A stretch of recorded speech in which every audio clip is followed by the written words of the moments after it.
क्या आपने कभी ये ऑब्ज़र्व किया है कि जब 2 लोग बहुत तेज़ एक दूसरे की तरफ भाग रहे होते हैं और वो आपस में टकराते हैं तो दोनों लोगों को ही चोट लगती है?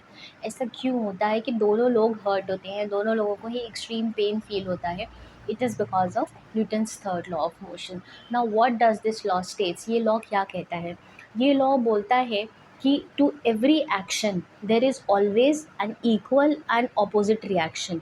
मतलब अगर कोई बॉडी, एक फर्स्ट बॉडी अगर किसी सेकेंड बॉडी पे फोर्स एक्सर्ट कर रही है तो सेकेंड बॉडी भी फर्स्ट बॉडी पे सेम मैग्नीट्यूड से फोर्स एक्सर्ट करेगी।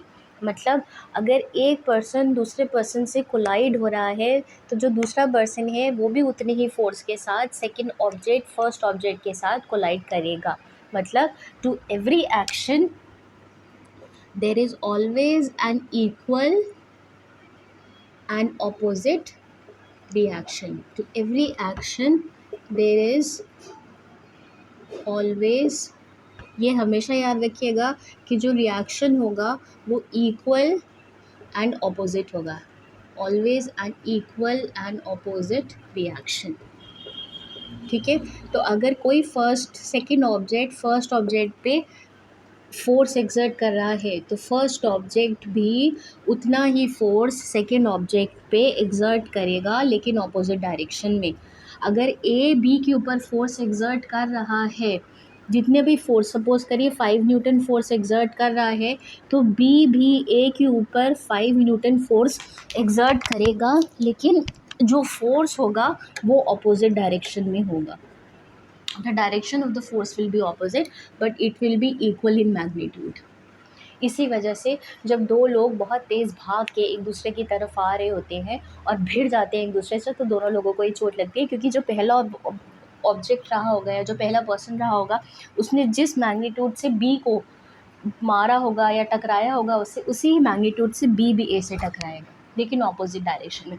And this is the reason why now the question that would arises कि अगर ये इक्वल एंड ऑपोजिट हैं तो ये नल क्यों नहीं होते, मतलब इनका इफेक्ट न्यूट्रल क्यों नहीं होता? वो इसलिए क्योंकि दोनों फोर्सेस दो अलग अलग बॉडीज़ पे एक्ट कर रहे हैं। अगर सेम ही बॉडी पे एक्ट कर रहा होता इक्वल एंड ऑपोजिट तब वो न्यूट्रल हो जाता।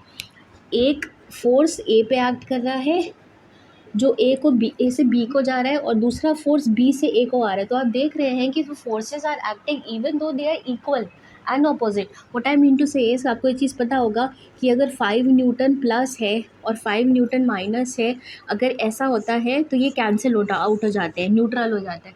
लेकिन इस केस में ये न्यूट्रल तब होता अगर सिर्फ एक ही बॉडी होती, यहाँ पे सिर्फ एक ही ऑब्जेक्ट अगर हम कंसिडर करके चल रहे होते। But here two bodies are in consideration, two bodies are there in action. तो इसलिए क्योंकि फोर्स अलग अलग बॉडीज़ पे एक्ट हो रहा है इसलिए फोर्स कभी भी नलीफाई नहीं होगा या न्यूट्रल नहीं होगा उसका इफेक्ट। ठीक है, लेकिन वो हमेशा मैग्नीट्यूड में सेम रहेगा एंड ऑपोजिट इन डायरेक्शन रहेगा। ठीक है, so this is Newton's third law of motion. To that every action there is always an equal and opposite reaction. या कोई बॉडी अगर एक दूसरी बॉडी पे फोर्स एक्सर्ट कर रही है तो दूसरी बॉडी भी उतना ही फोर्स पहली बॉडी पे एक्सर्ट करेगी लेकिन फोर्स का डायरेक्शन ऑपोजिट हो जाएगा, उसका मैग्नीट्यूड सेम रहेगा। ठीक है, इसका एक और एग्जाम्पल है that you are able to walk on the ground. आप चल क्यों पाते हैं ज़मीन पर? खड़े नहीं होने की बात नहीं कर रही मैं। खड़े तो हम इसलिए हो पाते हैं because of gravity, because the gravity is pulling us towards the centre of the earth. But why are we able to walk on the ground? We are able, while walking what do you do? Have you ever observed that you push the ground? अब चलते time क्या करते हैं, ground को push करते हैं हल्का सा।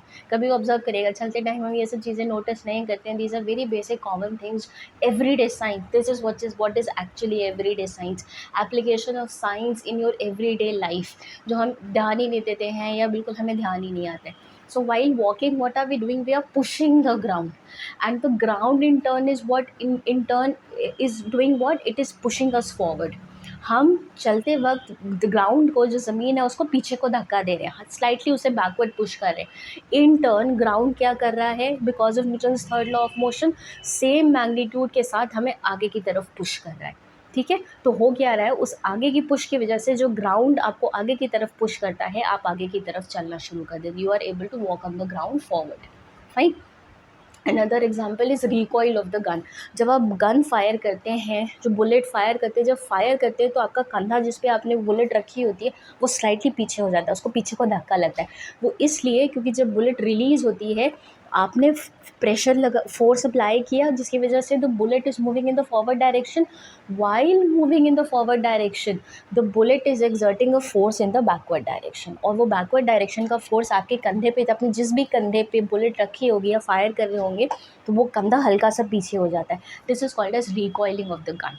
Recoil of the gun, when you fire a gun you suffer a backward recoil. It is because of the force which is exerted by the moving bullet. जो बुलेट है वो मूव करती है फोर्स के साथ, जब आगे की तरफ बढ़ती है तो वो पीछे की तरफ धक्का देती है, इक्वल एंड ऑपोजिट, जिसकी वजह से आपका कंधा हल्का पीछे से हल्का ऐसे धक्का, उसको धक्का लगता है। ठीक है। So these are examples of Newton's third law of motion, which states that to every action there is always an equal and opposite reaction. It will always be equal in magnitude, but the direction of the force applied will be opposite. Fine. I hope you have understood Newton's third law of motion. Thanks for watching.